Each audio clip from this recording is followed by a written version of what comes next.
खुलुमबाय गिबियावनो नोंथांमोनखौ YouTube channel सोरजि दा क्रिएटिभिटीआव बरायनानै लाग्रोनाय जालायबाय। नोंथांमोननि थाखाय दायो आङो माखासे खौरांफोर लानानै फैलायबाय। नोंथांमोना जुदि नायनानै मोजां मोनोब्ला भिडिअखौ लाइक खालामगोन, शेयार खालामगोन आरो YouTube चेनेलाव गोदान फैदोंब्ला सानफ्रामबोनि बेबायदि गोनांथार खौरांफोरखौ मोनबाय थानो लुबैदोंब्ला जाहाथे YouTube चेनेलखौ साबस्क्राइब खालामनानै लायो बेखौनो गुरै खावलायनाय जाबाय। दिनैनि भिडिअखौ जोङो जागायनोसै, नोंथांमोना नायलांदो। गिबियावनो दङ क'क्राझार HS फरायसालिनि गेलेग्रा फोथाराव BPF राजखान्थि दोलोनि 2 घन्टा धर्ना हाबाफारि। नंगौ, आथिखालाव आसामाव बिसायख'थि आय'ग फोसावना होनाय बियाब दाफामनायनि ड्राफ्टिंखौ लानानै गोजोननाय मोनैयाव आरो BTCआव क'क्राझारनि अनगायैबो उदालगुरियाव आरोबाव मोनसे लकसभा MP बियाब मोननो थांखिजों मोनफ्रोमबो जिल्लायाव धर्ना हाबाफारि BPF दोलोआ लाबाय थानायखौ नुनो मोनबाय थानाय जादों।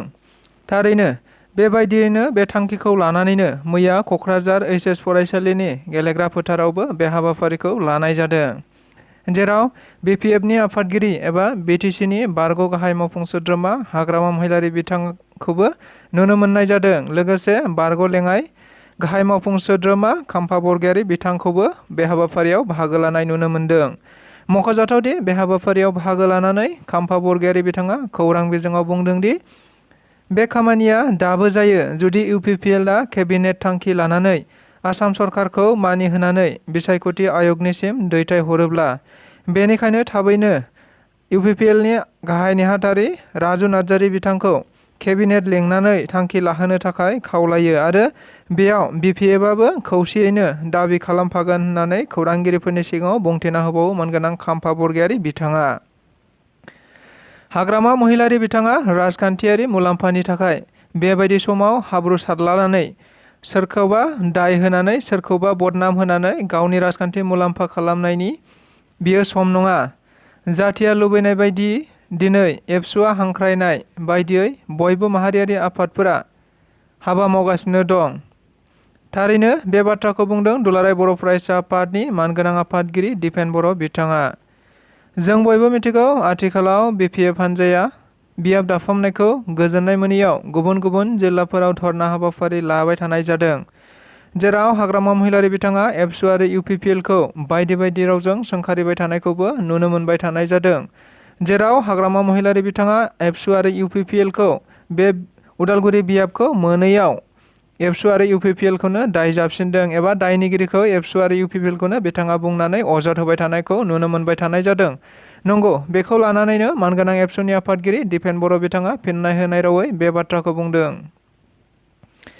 फकिराग्राम कलेजाव देहायारि लोरबां फरायसाफोरनो खोमानि मेसिन, साखा खबथाम साइकेल आरो हुइल चेयार राननानै होनाय जायो।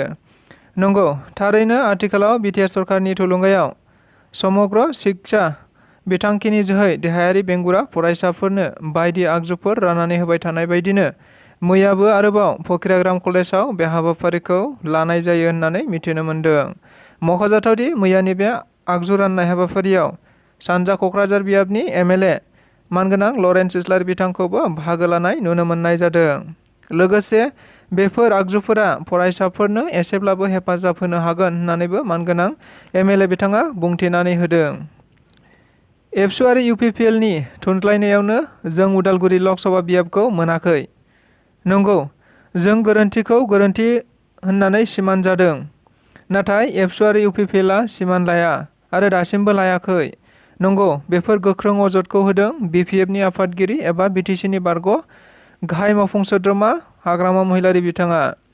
मख'जाथावदि दायो आसामाव बियाब दाफामनायखौ लानानै रावबो सुबुङानो गोजोननाय मोनाखै, जायनि थाखायनो गासै आफादफोरानो उदालगुरियाव लकसभा बियाब नांगौ होनना सोमावसारनायखौबो नुनो मोनबाय थानाय जादों। नंगौ, बेबायदिनो मैयाबो क'क्राझारनि HS फरायसालिनि गेलेग्रा फोथाराव BPFनि मोनसे 2 घन्टा धर्ना हाबाफारियाव बाहागो लानानै बेफोर गोख्रों रावखौ बुंथिदों मानगोनां हाग्रामा महिलारि बिथाङा। लोगोसे महिलारि बिथाङा बुंबावदों दि एबसु आरो UPPLआनो उदालगुरि बियाबनि सुबुंफोरखौ दरंजों थाफानांगौ होनना बुंदों। बिसोरनि खैसारावनो जों उदालगुरि बियाबखौ मोनाखै। मिथिनाय बायदिब्ला बे थांखिखौ लानानैनो BPFआ मोनफ्रोमबो जिल्लायाव बे धर्ना हाबाफारिखौ लालांबाय थानाय जागोन होननाबो खौरांगिरिफोरनि सिगाङाव बुंथिनानै होबावदों मानगोनां बिथांमोनहा।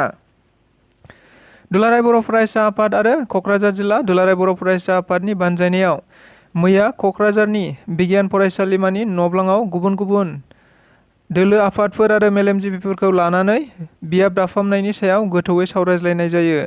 मख'जाथावदि बे हाबाफारियाव बाहागो लानानै दुलाराय बर' फरायसा आफादनि आफादगिरि दिपेन बर' बिथाङा बुंदों दि एबसुआ बियाब दाफामनायखौ लानानै 2022 मायथाइयावनो गिबिसिन गोसोखां बिलाइ गथायदोंमोन। फारसेथिं दायो बे बियाब दाफामनायखौ लानानै बायदि राजखान्थि आफादफोरा गावजों गाव दाय जाबसिनलायबाय थानायखौ गोथौ दुखु मोननाय फोरमायना माहारियारि आफादफोरा जेरैबायदि खौसेयै बाथ्रा बुंदों बेबायदिनो राजखान्थियारि आफादफोराबो बडलेण्ड सोमावसारनायनि जारिमिनखौ गोसोखांनानै खौसेयै गारांसेयैनो बाथ्रा बुंनांगौ होननानैबो खावलायबावो बिथाङा। फारसेथिं दुलाराय बर' फरायसा आफादनि दैदेननायाव बर'नि गासै माहारियारि आफादफोरखौ लानानै जुथायै फैगौ 10 जुलाइआव भारतनि बिसायख'थि आय'गनिसिम गांसे गोसोखांलाइ गथायनाय जागोन होननानैबो थांखि दैखांना लानाय जादों।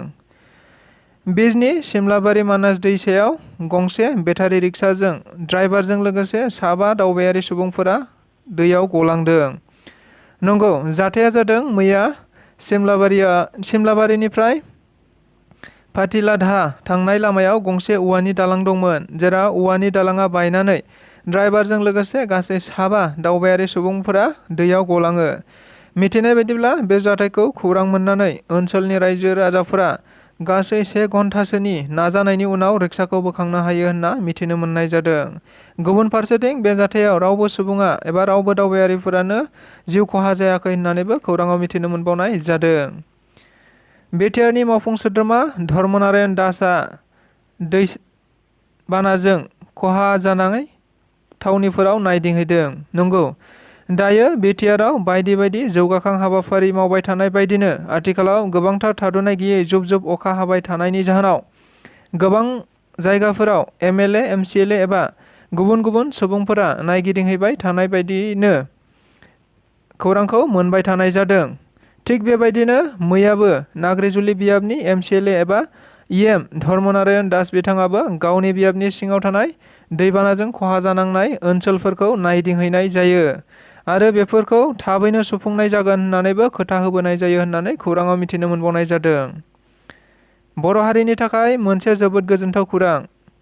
नंगौ, 36 जन बर' फरायसाफोरा 2023 मायथाइयाव निट आनजादखौ उथ्रिना एमबिबिएस एबा डक्टर फरायनो खाबु मोननाय जाबाय। नंगौ, बियो थारैनो बर'नि मोनसे जारिमिन, जेराव बोसोरसेयावनो गासै सा 36 फरायसाफोरा निट आनजादखौ उथ्रिसारनो हादों, जायनि गेजेरजों फरायसाफोरा दायो साफा साफा देहा फाहामगिरि जानायनि लामायावसै।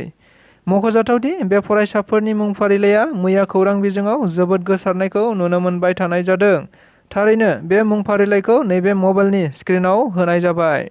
बेजों लोगोसे दिनैनि रादाबा बेखिनियानो। नोंथांमोना जुदि नायनानै मोजां मोनदोंब्ला, इउटुब चेनेलाव गोदान फैदोंब्ला जाहाथे आरो सानफ्रामबोनि बेबायदि खौरांखौ मोनबाय थानो लुबैदोंब्ला इउटुब चेनेल सोरजिदा क्रिएटिभिटिखौ साबस्क्राइब खालामनानै लागोन होननानै आसा खालामनाय जाबाय। स' गोजोनबाय।